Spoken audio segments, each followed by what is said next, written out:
আমরা ঈদের কেনাকাটা নিয়ে ব্যস্ত আর কবরবাসীরা জাহান্নাম নিয়ে চিন্তিত। এই রমজানে কবরের আযাবকে বন্ধ রাখা হয়েছে।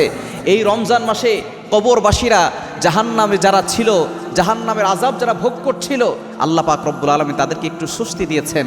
আমরা রমজানে অনেকেই রোজা রেখেছি, এখন ঈদের কেনাকাটা নিয়ে ব্যস্ত হয়ে পড়েছি, আমরা ঈদ উদযাপন করব, কিন্তু কবরবাসী যারা আছেন তারা চিন্তিত হয়ে আছেন। এই রমজান শেষ হওয়ার সাথে সাথে, শাওয়াল মাসের চাঁদ ওঠার সাথে সাথে আবারও হতে পারে তাদের কবরের ভিতরে আগুন ধাউ ধাউ করে জ্বলে উঠবে। তারা সেই জাহান্নাম নিয়ে চিন্তিত আছে।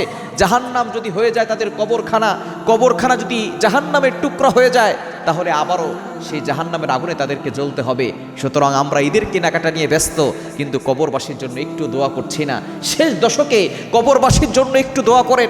আপনার প্রতিবেশী যারা দুনিয়া থেকে বিদায় নিয়েছেন, আপনার দাদা, আপনার দাদি, আপনার নানা, আপনার নানি, আপনার মা বাবা যারা কবরবাসী হয়ে গেছেন, তাদের জন্য একটু দোয়া করেন। আল্লাহর কাছে রমজানে দোয়া করে বলেন, আল্লাহ এই রমজানে তাদের গুনাহ খাতাগুলো তুমি ক্ষমা করে দাও। আল্লাহ তুমি তাদের কবরের আযাবকে বন্ধ করে রেখেছো, কিয়ামত পর্যন্ত কবরের আযাবকে তুমি বন্ধ করে রেখে দাও। আল্লাহ তাদের কবরখানা জান্নাতের বাগান বানিয়ে দাও। এজন্য ঈদের কেনাকাটা নিয়ে বেশি ব্যস্ত হয়ে পড়বেন না।